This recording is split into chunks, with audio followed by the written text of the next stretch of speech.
These last couple of examples have to do with variables. So example 3 is asking you to write as a sum or difference of logarithms. This is actually the opposite instructions as examples 1 and 2. So let me show you again.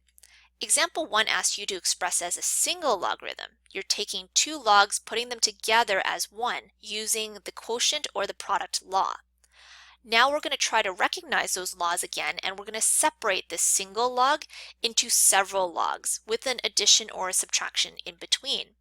So if you recognize the product law, you'll do an add. If you recognize a quotient law, you'll do a subtract. So which one do you recognize in here? Behind the base, there's this gigantic term, and that gigantic term is made up of several other terms. These guys look like they're multiplying each other, which means it's a product. So a product law means I'm going to separate them with a plus. There's my plus, and here are my two logs. I have log of b x cubed in red, and then log of b y4 in green. So you see, in examples 1 and 2, we would have been given this as our question, and we would have said, oh, okay, the bases are the same. Oh, there's a plus in between them. It's a product law. We're going to multiply our x and y, and we should get this as our answer. So this guy is just the opposite of those two questions from before.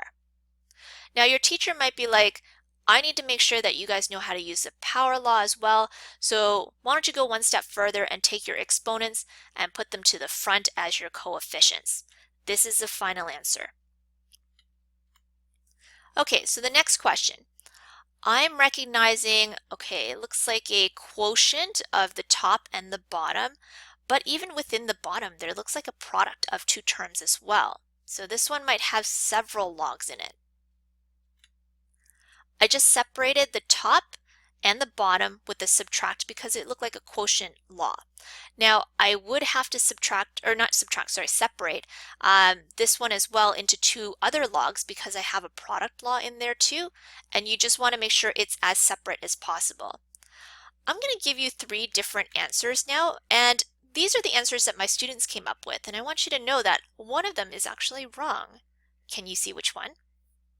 Now, I just also want to bring your attention to the fact that I changed the root to 1/2 because you can always take that and bring it to the front using the power law, but they're all the same except for the ones back here. Which one is correct and which one is incorrect? One student came up with splitting this up and putting a plus because it was a product law. Another student said you have to have brackets around that. And a third student said, you know what, you don't even need that plus. You could actually put a minus. So this one is actually wrong because that product right there has to be together with brackets. Okay, since this one does not have brackets, it's incorrect. This one is actually correct. But then so is this one. So how does that work? Well, because there is a -1 in front here, right, this negative and 1, if I multiply it in and I get rid of those green brackets, that symbol will change and I'll get a minus. So these two, I guess, expressions are actually the same.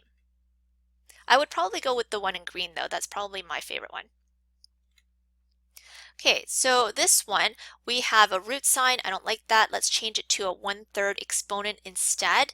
And I also don't like that there's so many exponents. So let's multiply it in using the grade 9 power of a power rule. So 3 times a third is going to be 1, which is invisible. 4 times a third is 4/3. And now I recognize this as a product law, because these two x and y are multiplying each other. Let's separate them and then we're pretty much finished, except for the fact that I think I might want to put a power law in there as well and bring the 4/3 to the front. Okay, so really quickly, this last example is asking us to simplify. We have two logs that we're going to put together, and since there's a minus in between, this looks like a quotient law. This is my numerator and that's my denominator. Since they can be factored, I'm going to factor 2 out of the top, and this difference of squares becomes these two. Simplifying means if I can break down anything on the top and bottom, I'm going to do that. So my final answer looks like this. Okay, so I've changed both of these to a single log. All right, I hope these were helpful to you, and stay tuned.